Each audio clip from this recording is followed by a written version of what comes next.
साथियों, सर्वप्रथम पहली पारी गोपाल लिंगो जी की तपोभूमि और कोयतुरों की दीक्षा भूमि कली कंकालीन आया का ये शहादत भूमि यहाँ की पावन माटी को मस्तक पे लगाते हुए परम शक्ति प्रोफेन को नतमस्तक सेवा जमा करता हूँ।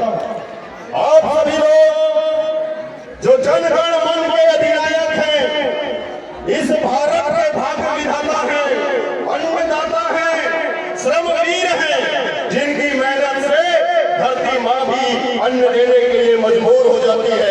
ऐसे अन्नदाताओं के, गोवाड़ा के राजकुमार राजकुमारियों के चरणों में अनिल धुर्वे का नतमस्तक सेवा जोहार पहुंचे।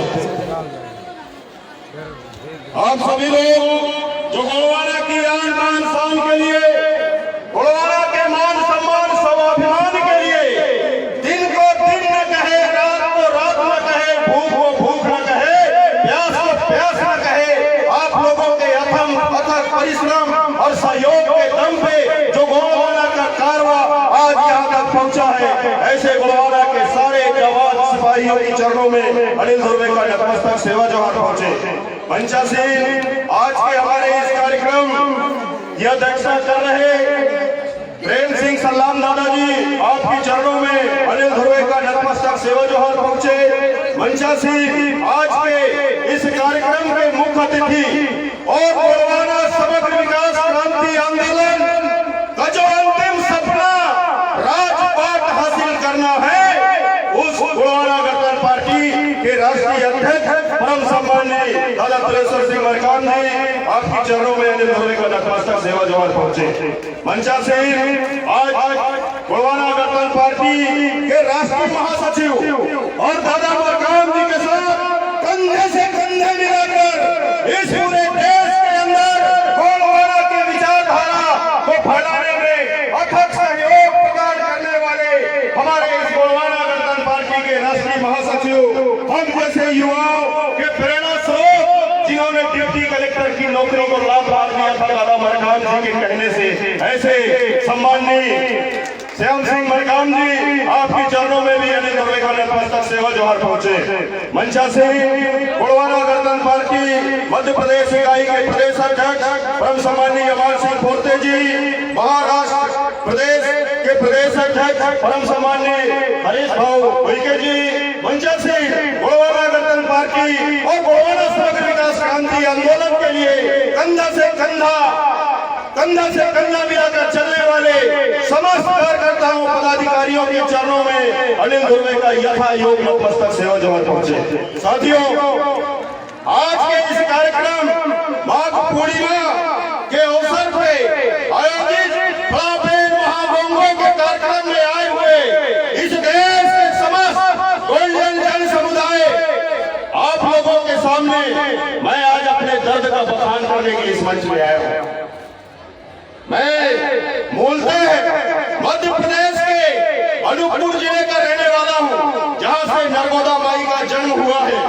हम लोगों को गर्व तो होता है कि हम ऐसे जगह के रहने वाले हैं जहाँ से नर्मदा शक्ति का जन्म होता है और उसके किनारे किनारे कोया पिल्लों का वेद विस्तार होता है।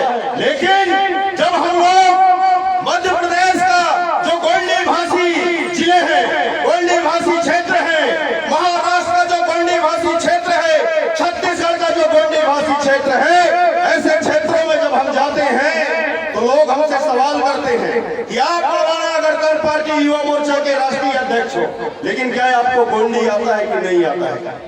तो वहाँ बड़े दुख के साथ हमको कहना पड़ता है साथियों कि हमें गोंडी नहीं आती, गोंडी भाषा हमको नहीं आता करके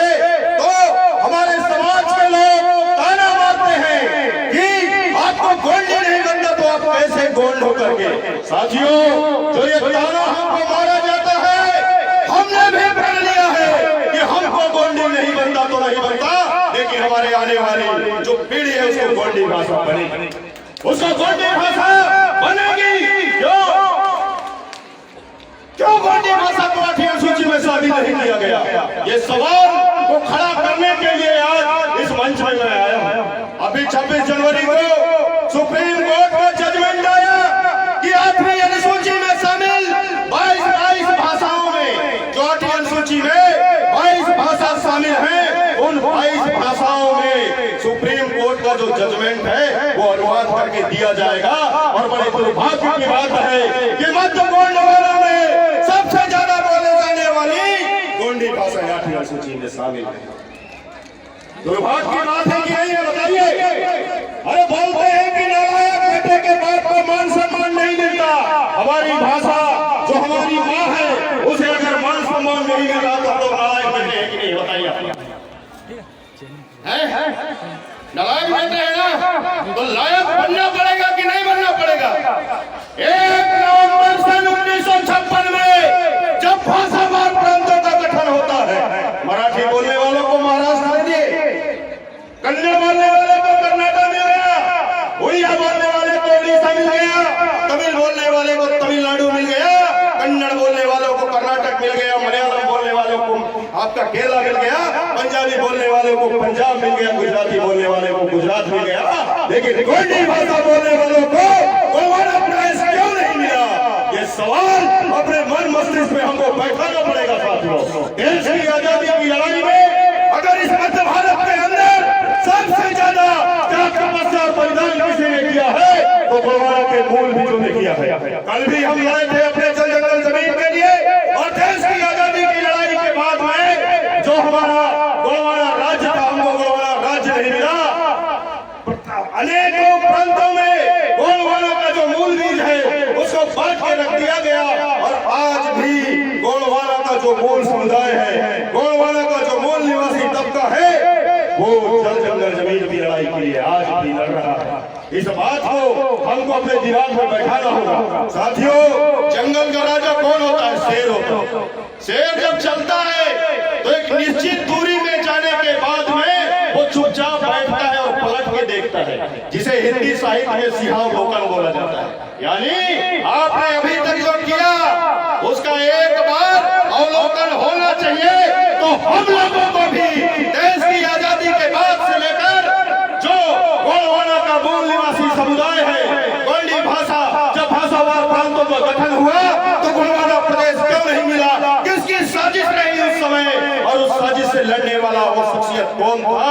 इन बातों को अपने दिल दिमाग में बैठाना पड़ेगा, आने वाली पीढ़ी को बताना पड़ेगा। जितने भी सामाजिक संगठन वो समाज के नाम से बने, जितने भी सामाजिक संगठन धर्म भाषा संस्कृति के लिए काम कर रहे हैं, उन समस्त सामाजिक संगठनों का सिंहावलोकन करना पड़ेगा। उनको देखना पड़ेगा कि आज तक आप लोगों ने इतना बड़ा जो ये मूल निवासी समुदाय है, जिस मूल निवासी समुदाय को उठाने और जगाने की जो आप बात करते हो, तो हमारा जो ये लड़ाई का कारवा है वो कहां तक पहुंचा?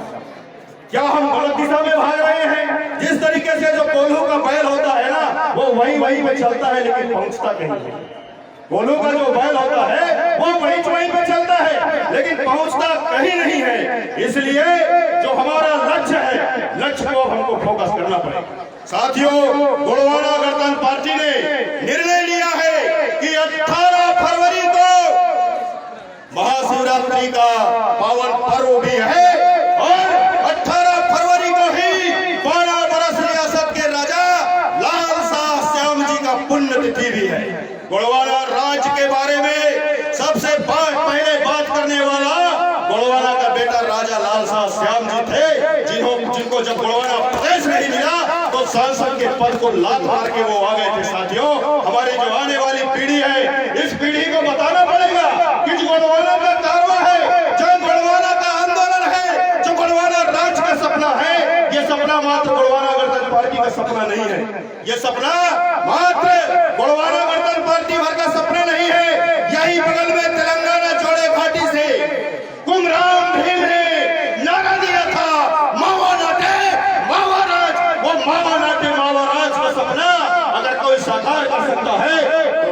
राजनीतिक क्षेत्र में हमको अपनी पकड़ दिखानी पड़ेगी साथी, अपनी पकड़ दिखानी पड़ेगी। क्यों? क्योंकि वर्तमान का जो समय है, ये लोकतांत्रिक व्यवस्था को अगर हमको बदलना है तो उसमें हिस्सा लेना पड़ेगा और राजनीति में हमको इंटरेस्ट लेना पड़ेगा। हम देखते हैं इस देश के अंदर आदिवासी गिरोह के नाम से बने हुए तमाम सामाजिक संगठन जो खुलेआम मंचों में कहते हैं कि हमको राजनीति से कोई लेना देना नहीं। अरे आप राजनीति से इंटरेस्ट रखो या ना रखो, राजनीति आप पे इंटरेस्ट रखती है, इस बात को मत भूलो। आप राजनीति में इंटरेस्ट रखो या ना रखो, लेकिन जो राजनीति होती है वो आप में इंटरेस्ट रखती है। वो तो यहाँ तक इंटरेस्ट रखती है कि आप क्या खाओगे और क्या पियोगे, कैसे कपड़ा पहनोगे, रखती है इंटरेस्ट के नहीं रखती है। अभी झारखंड की बात बताऊं मैं, झारखंड में पारसनाथ पहाड़ी का विवाद आया, जिस पहाड़ी में वर्षों से वहां संथाल समुदाय के लोग, वहां हो समुदाय के लोग, मुंडा समुदाय के लोग अपने सिंगा बोंगा मरम गुरु की पूजा किया करते थे, गोंगो किया करते थे, जीवा अर्जी दिया करते थे। वहां पे एक जैन मुनि जाता है, वहां पे समाधि ले लेता है। आज पूरा का पूरा जो पहाड़ी है वो पहाड़ी जैनियों को सौंपने के लिए सरकार तत्पर। बताइए, जिनकी जनसंख्या इस देश के अंदर 45 लाख नहीं है, जिस समुदाय की आबादी 45 लाख नहीं है, उनको अगर कहीं पे किसी महापुरुष का प्रतिमा या कहीं पे अपना देव स्थान बनाने की आवश्यकता होती है तो सरकार को आवेदन नहीं करते हैं, सरकार उनको पूरा का पूरा पहाड़ी दे देता है।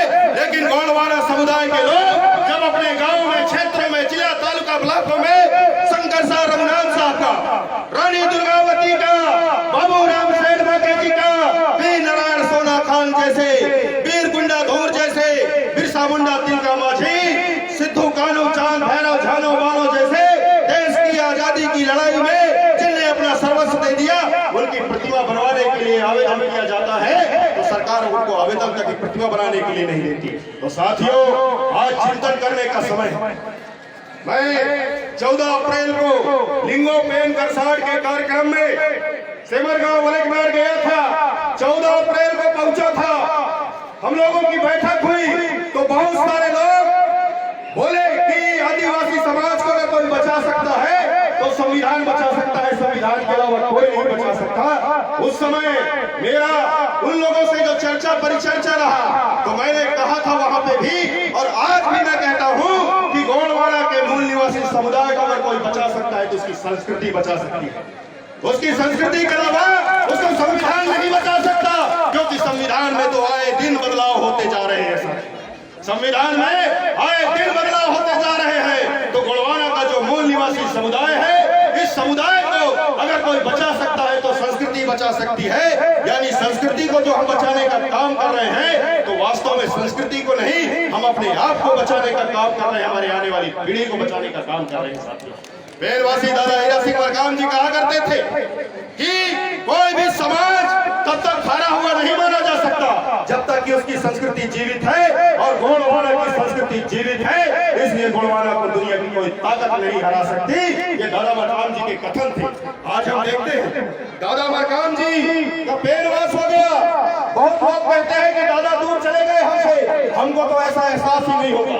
लगता है दादा ने जो विचारों का काफिला हमारे लिए छोड़ा है, विचारों की एक पगडंडी जो हमारे लिए बना के वो गए हैं, खाली हम बोल के बताए रास्ते पे चलना है। साथियों, गोंडवाना का जो मंजिल है, गोंडवाना का जो लक्ष्य है वो ज्यादा दूर नहीं है।